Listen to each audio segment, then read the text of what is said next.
now he had to endure a story about his heirs.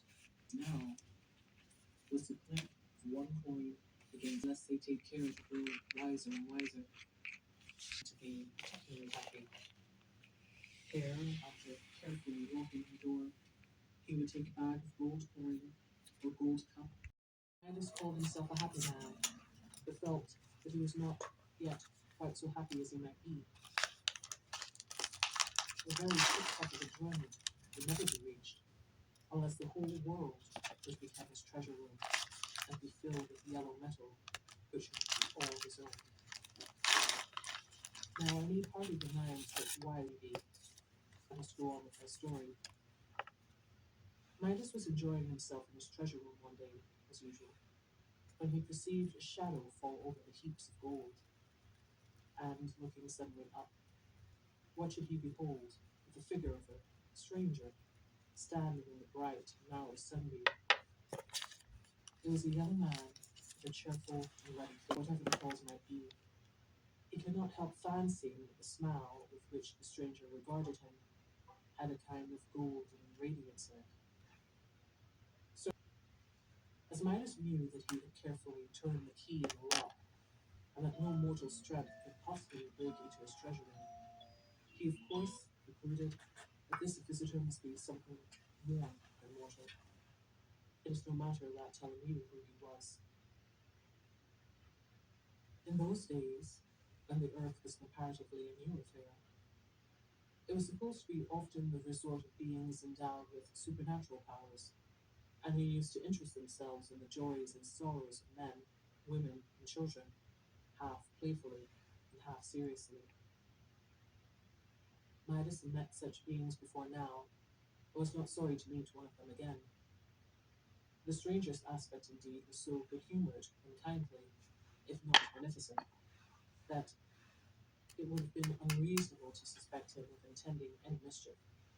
The stranger gazed about the room, and when his lustrous smile had listened upon all the golden objects that were there, he turned again to Midas. "You are a wealthy man, friend Midas," he observed. "I doubt whether any other four walls on earth contain so much gold as you have contrived to pile up in this room." "I have done pretty well, answered Midas in a discontented tone. "Then you are not satisfied?" Midas shook his head. "And pray, what would satisfy you?" asked the stranger. "Merely for your curiosity, I think. I should be glad to know." Midas paused and meditated. He felt a presentiment that this stranger, with such a golden lustre in his good-humoured smile, had come hither with both the power and the purpose of gratifying his utmost wishes.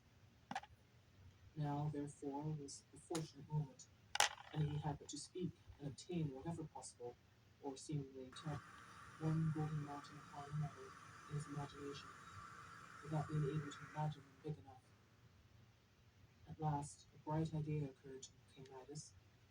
It seemed really as bright as the glistening metal which he loved so much. Raising his head, he looked the lustrous stranger in the face. "Well, Midas," observed his visitor, "I see that you have at length hit upon something that will satisfy you. Tell me your wish." "It is only this," replied Midas. "I am weary of collecting my treasures with so much trouble, and beholding the heap so diminutive after I have done my best. I wish everything that I touch so very broad, that it seemed to fill the room like an outburst of the sun, gleaming into a shadowy dell, where the yellow autumnal leaves, for so looked the lumps and particles of gold, lay strewn in the glow of light." "The golden touch!" exclaimed he. "You certainly deserve credit, friend Midas, for striking out so brilliant a conception. But are you quite sure that this will satisfy you?"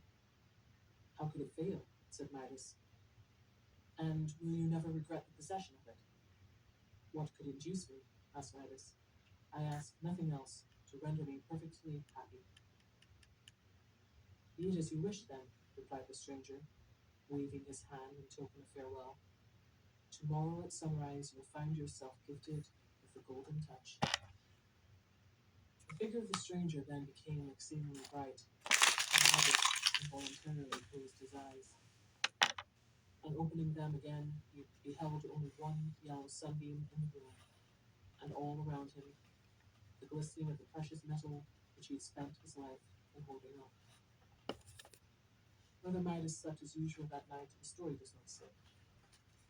Asleep or awake, however, his mind was troubled in the state of a child's, to whom a beautiful new plaything has been promised in the morning. At any rate, they That's 2 months, guys.